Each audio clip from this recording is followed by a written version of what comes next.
Donald Trump has begun his national tour touting his proposal to cut taxes. And you will hear from his cabinet members where they say that they're not gonna cut taxes for the wealthy, they're only gonna focus on the middle class. Well, interesting choice that Trump made when he decided to go speak to manufacturers, and he said the following. My administration is working every day to lift the burdens on our companies and on our workers so that you can thrive, compete, and grow. And at the very center of that plan is a giant, beautiful, massive, the biggest ever in our country, tax cut. Giant, massive, beautiful. He sounded like he was doing more of that locker room talk. Like that he was with his friends, like, oh, you should see it. It's giant, it's beautiful. Right, but that is how he sees tax cuts. Like, gotta hit that. Right. But my favorite part of that is all this time the Republicans have, and actually a lot of the establishment, including Democrats, people on TV, have not been calling it tax cuts. They're more savvy than that. They call it tax reform. Yep. Wink. No, it's not gonna affect the deficit. No, this isn't tax cuts for the rich. We're just reforming taxes, right? But Trump has nobody gave him the memo. And even if you gave him the memo, he wouldn't read it. No, there was, I forget where he made this statement. It was from last week, but he was speaking to Republicans and he said, and I'm paraphrasing, but he did say this, stop calling it tax reform, it's tax cuts. Just call it what it is. Yeah. And it's like, first of all, I think that type of transparency is actually something that his base loves. And I know he's not being transparent for the sake of being transparent. It's an accident. But I appreciate it too, right? Because we need to hear what it really is instead of like some tactful, shady, slimy politician pretending like, oh, we're gonna reform the system and simplify it so you're not as confused and you save a little bit of money. No, he wants tax cuts for the wealthy. Members of his cabinet, though, are going around and saying, no. Gary Cohn, his economic advisor, for instance, is saying it's not tax cuts for the wealthy, we're just looking out for the middle class. But think about who he's speaking to. He's speaking to the National Association of Manufacturers. So these are the people who are either automating their jobs or shipping their jobs overseas. And Trump's argument is, well, if we just cut their taxes, we can bring those jobs back to the United States. But case study after case study shows that that's actually not the case. What they do is they will take their savings from these tax cuts and they'll do acquisitions or they'll buy shares of their own company. And I have some proof of that, so let's go to it. Let's go to graphic 3. So first, let's get to the details of the plan when it comes to corporations. The plan would lower the corporate tax rate from 35% to 20% and would lower the rate for so-called pass-through businesses to 25%. Let's pause there for a second. I just want to explain that for a sec. So that is a big, beautiful tax cut for multinational corporations that donate to politicians. But the pass-through part is very important because that affects Donald Trump personally. So instead of paying 39.6%, let's call it 40, right? Instead of paying 40%, he brings it down to 25%. That could save him hundreds of millions of dollars. Pass-throughs are at 39.6? Yeah. So no, normally if you're running a business and you just pay personal taxes on it, you're paying at the highest rate, you're at and he would be theoretically at the highest rate, so he'd pay 40%. But if you do a pass-through business, now they're saying, well, since it's a business, I'm gonna knock that down to 25%. So he just saved 15% on his taxes. So on that, he won't be transparent, and every once in a while he'll lie and say, oh, this doesn't affect me at all. All of his businesses are pass-through businesses. Right. If he's telling the truth about the amount of money that he has, he's saving billions. He just cut his own taxes by billions. Even if he's lying, he's still saving tens to hundreds of millions of dollars by doing this. So it is incredibly self-aggrandizing, this plan. Yeah, that's why those conflict of interest debates that were happening right after his inauguration were important. And he is using his position in office to benefit himself and his own businesses. But I don't know, I guess his supporters don't really care too much. I'm only half joking, but do you think he knows what the middle class is? Like maybe, and maybe he thinks Tom Price is the middle class because one reason why I think when I first saw how his tax plan which is really upside down on people I think between 1 and 300,000 or 150 to 300,000 a year, is that he almost has if you make that much, why don't you make more, right? And him, like somebody with $14 million, the low end of his cabinet, many, as he said, many of my cabinet members they own their own jets, so it's not a problem. Right? Yeah, they have lots of great secretaries. Right, I'm pretty sure that most of the cost, by the way, is fuel and personnel and right. So, maybe he literally thinks like a middle class. He has disdain for people with $10, $12 million a year. Like who has $10 or $12 million a year? By next year, you should have 25 million if anything is going on. So I don't know. I mean, like I said, I'm half joking, but I wouldn't be surprised if you could ask Donald Trump if he was forced to tell the truth. What is the middle class? What do they make? No, somebody should definitely ask him that. There's no way he's not going to be right by an order of magnitude. Right. He probably thinks middle class is like $1 million. Yeah, I don't know, 750,000 to 1.5 million, something like that a year. Yeah. Oh, please, somebody ask him. Yeah. Anyways, so let's keep going on the details. All right, so now let's get to what these big corporations plan to do with these tax cuts. This is based on their responses to survey questions, okay? 65% of these respondents said that tax reform, or these tax cuts, would make them more likely to expand their businesses. And about 57% said that tax reform would make them more likely to hire more workers. Now, they're not saying that they will. They said that, sure, it makes me more likely, only 57%. I mean, think about how much we're sacrificing in revenue, just in taxpayer money that helps fund these programs that we need. Think about how much we're sacrificing on the small chance that some of these corporations will consider creating more jobs. And because sorry, real quick, we think about this on such a small scale. We think of that. So there's a guy in Allentown, Pennsylvania, and he owns a lumber yard, right? And he does well. Makes $1.5 million a year, his company's profitable. That's the only thing Republicans want to talk about because they'll say that guy gets a big tax cut and maybe instead of employing 86 workers, he can add that other thing and another shift and he can employ 104 workers, right? And to do more business, he's created more jobs. That's how it's supposed to work, right? But we're not talking about those guys. That's great if that happens. But that guy's not going to get bought by another company, nor is he going to buy another company. This is people who employ 86,000 people, and then they merge with a company that has 71,000 people, and then together they have 100,000, so they fire 57,000 people. Yeah, that happens all the time, These giant multinational corporations, what they do is they say right before the tax cuts, oh my God, we're going to expand workers, and I'm surprised only 57%. If they were savvy, 97% of them would say, oh yeah, more workers, that's what we're going to do, sure.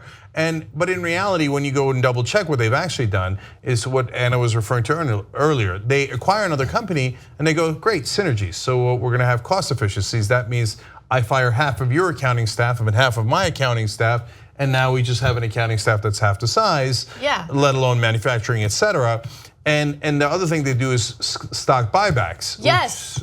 That's unacceptable. That is unacceptable. They buy shares of their own company to increase the stock value of their own company for their freaking investors. Now look, let me explain. No. Makes me so mad. Okay, so if you're wondering, well, I mean, you're supposed to raise the stock price for your shareholders. Isn't that what a CEO is supposed to do? Well, kind of.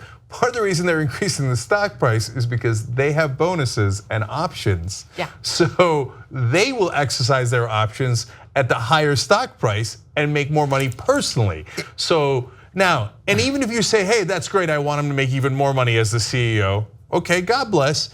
But it's not doing what they said they were going to do, which is to hire more American workers. So understand what's going on. And you can increase, the real way to increase shareholder value is to have a better company. So to have, and more investment might lead to a company that's worth more in the long run. The buybacks are more of a short-term exercise, usually tied to their own bonuses. Everything we have in the last 40 years is short-term, maybe longer, right? And we think about this wrong, and we didn't always think about it this way. Yes, you have a fiduciary responsibility to your stockholders. You don't have a fiduciary responsibility to your stockholders to increase their margin of return at the expense of X number of workers who you fire. You don't. And we didn't always think that way. I don't know whether we had rules in place to prevent it or whether we just thought, no, I'm invested in this company and I get a pretty healthy 2% rate of return, right? 2.5%. Sometimes I lose, some years I get 4, right? But now all we do is chase money. When I was arguing I have a couple of, in the last 3 years, gotten some super rich friends, right? A couple of them are friends, but and they're reasonable guys. They vote Republican because they've always, I think, voted Republican, and they want their taxes cut, and they talk about and they worry about socialism. They're incredibly kind, decent, charitable guys, right? But they do acknowledge that there's been a mind shift change, that over the last 30 years, the desire to get that rate of return, to deliver the way Bernie Madoff delivered, that's all they think about, that becomes paramount, as opposed to, you know what, I'm gonna have a company that grows at a reasonable percentage and keeps this town afloat, and then I'm gonna die, and that's gonna be fine. So I'm definitely the most conservative on this panel on this issue, and I think that wanting to increase your rate of return is a fairly normal thing to do. I think that there is a point at which greed kicks in and you become counterproductive. And I actually had this conversation just yesterday with Ray Dalio, who is literally one of the richest men alive. Go check that out on youtube.com/TYT interviews. A really interesting conversation about greed and marginal utility, et cetera. So I don't mind them trying to increase their rate of return, and maybe to one where others might be uncomfortable. But what I do mind is you telling us you need $1.5 trillion in tax cuts, which then is not gonna let our kids get an education, highways, et cetera. And then you say it's because you're gonna hire workers, and it's just not true. Yeah. You're not gonna hire more workers. You're gonna try to increase your rate of return, which I think you have every right to do, but not at taxpayer expense and not through lying to the public. And I'm not gonna pass a law which says you can't really go for it, right? Under the Mankiewicz administration. I'm just saying we should recognize to what extent greed has motivated us. And it should bother us, and we should at least think about it, that's all. But so to your last point there, Cenk, about not hiring workers, and Anna's initial point about not hiring workers. Let's look at those numbers. So 57% say they're gonna hire workers. So that means 43%, they may not have all said they weren't, but they didn't answer yes. So 43%, so those guys, they're definitely not gonna hire workers, right? So I mean, they've said no, right? Of the 57%, as you say, if they were savvy, they'd just say yes. Some of them will realize afterwards, oh no, we have to hire more workers because I said in a survey that I'd hire more workers. So the tax cuts, which are designed to hire workers, it's unquestionable that more than half, and I would say 2/3, if half of the 57% aren't gonna do it and all of the 43%, you're at 71%, aren't gonna hire workers. It doesn't work. And we know it doesn't work because it's never worked. I mean, it might have worked when the corporate tax rate was astronomically high, right? Actually, that was when we had created the most. Right, but that's when we were just cranking jobs out and hiring people. And let me add last two things on this. Warren Buffett's absolutely right. And look, I run a chow business. I run a very, very, very small business compared to those guys. But he overall, I agree with him. And what he says is, nobody ever goes and says, I'm gonna start a business or I'm gonna make an investment, but I won't do it if the taxes are too high. Right? You're either you're an entrepreneur or whatever you are, you're a businessman, you're a finance person, and you're going to make money, okay? And you worry about your taxes later. Now, of course, taxes have other financial implications, but overall, you're either going to do that business or you're not going to do that business, and you are a terrible business person if you're saying, oh, my marginal taxes are a little higher, and hence I won't go into it at all. It's just not true. The Republicans tell those stories, we hear them all the time, I have heard them, that people aren't going to expand their businesses because either it's too much paperwork? Yeah, I've heard that too. That's a big one. How pathetic is that? Okay, and by the way, if we want to streamline paperwork in a way that is effective, I got it. But what they really mean is, I don't want to comply with any regulation. That's right. Right? So comply with if you got money and you have a good idea for the business, I got to be honest, the 6 days extra of paperwork that you might have to do or some employee has to do shouldn't prevent you from doing it. And I never meet the actual person or read about the actual person. I was gonna expand my business, but the taxes were too high and there was too much paperwork, so I decided not to. Well, then you're a lazy, terrible businessman. So I know it's not just a matter of laziness. If you're, for example, you're a public corporation, you have to hire more people to make sure that you're complying with the law. But that's because we don't want people getting ripped off. Right. If we don't want you lying to them. So look, the last part of that is that if you want to know what they actually think, don't talk to them before the tax cuts when they're looking for the money, okay? Actually go to what they say to shareholders, because every quarter they have to announce what they're doing, etc. And there they turn around and brag about how many jobs they've cut. Yes. Because then the shareholders go, that's really good, we saved a lot of money. So that's where they, and by the way, at that point, they legally must tell the truth, otherwise they would be in legal trouble because that affects their stock price. So all this is nonsense talk so they can just grab the money. Afterwards, look at what they say in those quarterly reports, you'll have your real answer. And we have looked in the past, and what they do is they cut jobs. Okay, you know what, I'm sorry, one more last economic point here. When the taxes are high, why might they hire more people rather than less people? Because if you're gonna pay a lot of taxes, you don't want to take the money and income and pay those taxes. You'd rather keep them inside the company.